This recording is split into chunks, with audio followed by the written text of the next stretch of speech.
What's up, YouTube? Okay, we're back. The Canadian election is done. Whether you're happy about it or not, the Liberals are in. Crazy period leading up to it, but we're going to jump into what the Liberal housing platform discussed was, what that means or potentially means for real estate. One thing I want to caveat before we get going is I'm not going to be talking about the amount of homes that are going to be built. When the Liberals come out and say they're going to build 500,000, Jagmeet Singh said he was going to do 1 million. I think even Pierre said they were going to do 300, 400,000. Those numbers are just not going to happen, okay? They're just crazy numbers set out to try and make people vote for them. All of the parties have been promising this and promising that in terms of numbers, and they never get there, they never deliver. To put that in perspective, the mid 200,000s is Canada's records for the amount of homes built in a year. And that was when money was cheap, development was flowing, they had the resources, so on and so forth. Everything else was contributing to this. So now money is very expensive, land pricing is very expensive, we don't have the trade. So there's no way you're just gonna double that magically from nowhere. So throw that one out, because that is never gonna freaking happen. That's just to try and buy your vote.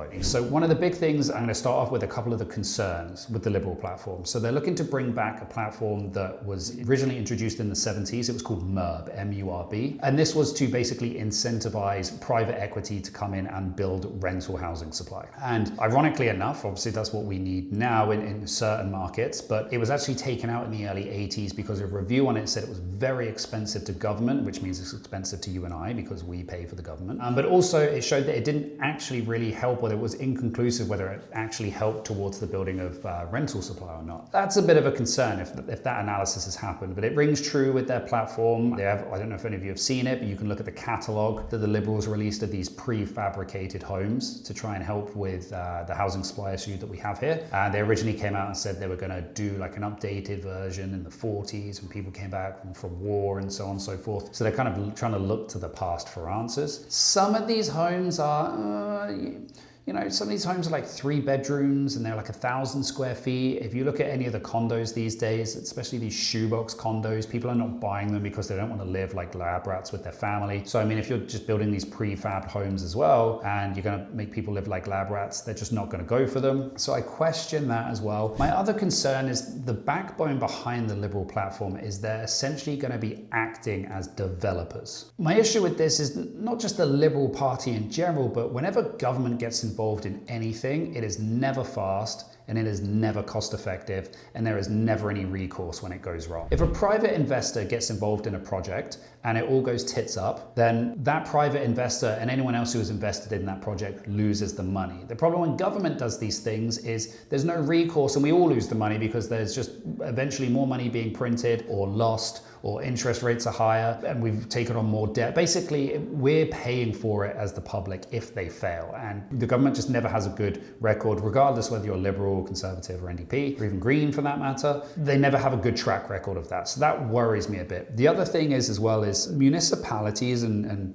provinces have looked at real estate for the longest time as their cash cow. So a lot of these development charges and taxes and fees, etc. I mean, they came up with a study recently in Ontario. I think it's $100,000 or $200,000 of a property value is begotten from these development charges. That is insane. That is the equivalent to essentially 50% of the average home price for an American home. So unfortunately, the municipalities have been looking at this as a cash cow because they're like, okay, this is going to be built, people are still going to buy, we're going to make a ton of money on this. And so they've been jacking up these charges. When you look at like past history, some of these charges have gone up like thousands of percent. Absolutely ludicrous. And the Liberal Party, what they want to, instead of clamping down on that, they're essentially going to be financing and providing a lot of like supposedly low interest financing to a lot of these builders and working with the cities in order to allow this to happen. So essentially these high development charges are still going to be charged, but the government's going to pay for them. And in turn, if the government pays for them, we pay for them. And I would have preferred to have seen some big clampdowns on these development charges reviewed. But again, to be honest, I don't really hold the federal government responsible for that. That is a municipalities thing and a provincial issue. But it would have been nice to see something more so from the top. The Liberals have said that they're really going to try and cut down on red tape. Again, I don't know how you're going to cut down on red tape per se when it's the provinces and the municipalities that control this. So how long it takes to get a building permit in Vancouver to build your fourplex is not down to the government and what they are saying and what it's taking up their time, and it has to go through their review process. That needs to be held down, in this case, to the city of Vancouver, for example. The thing I do like the most, probably from the platform, which I mean isn't saying too much, but they're trying to work work on trades and incentivizing trade apprenticeships. They're doing this by